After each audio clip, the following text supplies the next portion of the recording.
अगर हमने हमारे घर में कुछ हाउस प्लांट्स उगा रखे हैं, फिर वो कहीं भी उगाए हो, चाहे ज़मीन में, गमलों में या फिर छत पर या बालकनी में, तो उसके साथ ही वहाँ पर अगर कुछ घंटे की धूप आती है तो हमें कुछ वेजिटेबल्स ज़रूर ग्रो करना चाहिए। नमस्कार, मैं हूँ नीता और वेलकम करती हूँ आप सबका मेरे इस छोटे से किचन गार्डन में। आज के वीडियो में मैं आप सबसे शेयर करूँगी कि किस तरह से मिनिमम खर्च में हम कुछ अच्छी अच्छी सब्जियाँ घर पर ही उगा सकते हैं।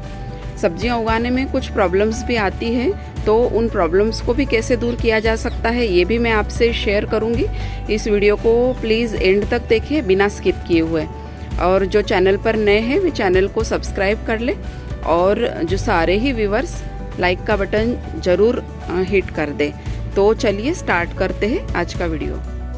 मेरी शिव वाटिका में बहुत कम देर के लिए धूप आती है और यहाँ छत पर पूरे दिन की धूप रहती है, इसलिए मैंने ये कुछ सब्जियां यहाँ छत पर उगाई है।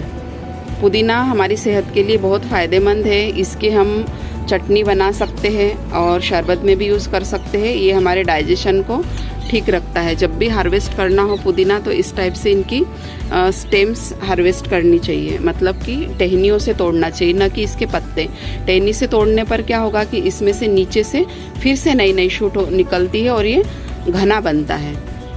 और इसके साथ ही मैंने कुछ हल्दी की गांठें भी लगा दी थी इसी पॉट में, तो हल्दी भी बहुत अच्छे से ग्रो हो रही है।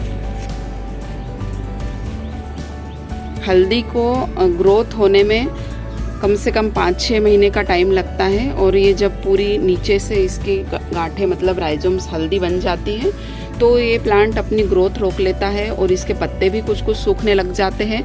तो हम समझ लें कि इसकी हल्दी अब हार्वेस्ट करने के लिए तैयार है। लास्ट ईयर तो मैंने कम से कम 2-3 किलो हल्दी हार्वेस्ट करी थी। ये प्लांट्स जब पूरी ग्रोथ हो जाती है इसकी, तो ये उखाड़ के इनकी जड़ों में हल्दी की गांठें रहती है वो निकाल के, और फिर मैंने उसको प्रिजर्व करने के हिसाब से मतलब हल्दी का अचार डाल लिया था। ये बहुत सेहतमंद होती है, और हम घर पर सब्जियां उगाते हैं तो उनको ऑर्गेनिकली ही उगाते हैं, तो ये बहुत ही ज़्यादा सेहतमंद होती है। इसी टाइप से ये अदरक को भी हम कुछ गांठों से बहुत आसानी से उगा सकते हैं। इनमें भी वही 5-6 महीने का टाइम लगता है। अदरक पूरी नीचे फैल के बहुत अच्छी ग्रोथ हो जाती है, और आप चाहो तो इसके ये पत्ते तोड़ के इनको भी चाय बनाने में यूज़ कर सकते हो। ये भी बहुत फ़ायदेमंद है।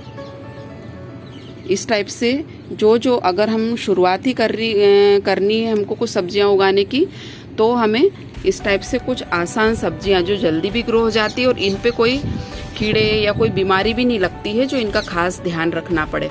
बस कभी कभी पत्तों में आपको कुछ पत्ता काटने वाला कीड़ा इल्ली नज़र आती है, तो इस पे नीम ऑयल का स्प्रे करना है।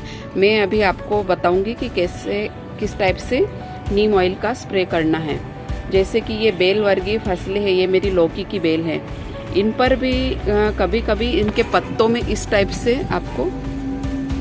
टाइप से ये जो लाइनें दिख रही हैं ये प्रॉब्लम आती है। इसको लीफ माइनर कहते हैं। एक तरह की मक्खी होती है जो इन पर बैठ के और अपने लार्वा, अपने अंडे इसमें पत्ते में छोड़ती है, और वो जब थोड़े से बड़े हो जाते तो वो इनमें पत्तों के अंदर अंदर चल के ये जो लाइनें दिख रही है ना, ये इस टाइप से ये हमारा प्लांट पत्ते ख़राब करते हैं, और इस पत्तों की फोटोसिंथेसिस की प्रोसेस भी इससे थोड़ी सी वीक हो जाती है। तो इनका भी टाइम रहते ही इलाज ज़रूरी है। अगर बहुत ज़्यादा इफेक्टेड है पत्ते, जैसे कि नीचे ये कुछ पत्तों में बहुत ज़्यादा प्रॉब्लम आ गई थी लीफ माइनर की, तो मैंने ये तोड़कर हटा दिए, और इन पर रेगुलरली मतलब हर हफ्ते नीम ऑयल का स्प्रे करना भी बहुत ज़रूरी है।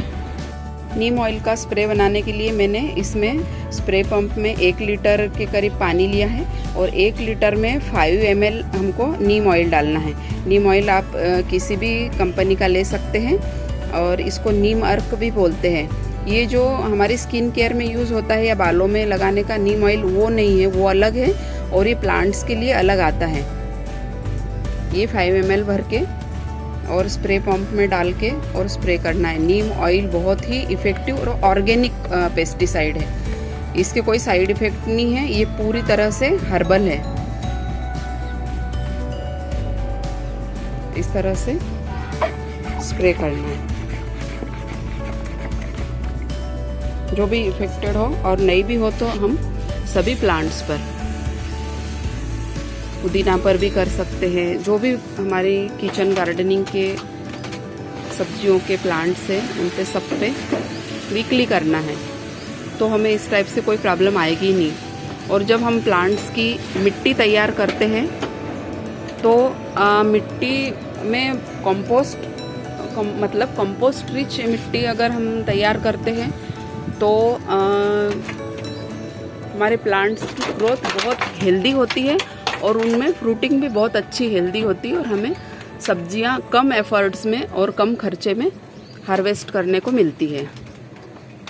इस टाइप से हम ऑर्गेनिकली सब्जियों का लुत्फ़ बहुत आसानी से ले सकते हैं। ये लौकी भी बहुत अच्छी खिली है, इसके बाद गिलकियाँ भी बहुत अच्छी आ गई है। और एक बात ये भी ध्यान रखना है कि जब भी हम कुछ सब्जियां लगाते हैं तो उनको सिंगल प्लांट या सिंगल बेलें नहीं लगाएं, मतलब एक साथ 2-3 बेलें लगानी है, जिससे कि हमें टाइम पे अलग अलग बेलों से बहुत सारी सब्जियां एक साथ, या तो क्या होगा कि 1-2 गिलकी आ गई तो हम उसको फिर सब्जियां ठीक से नहीं बना सकते हैं।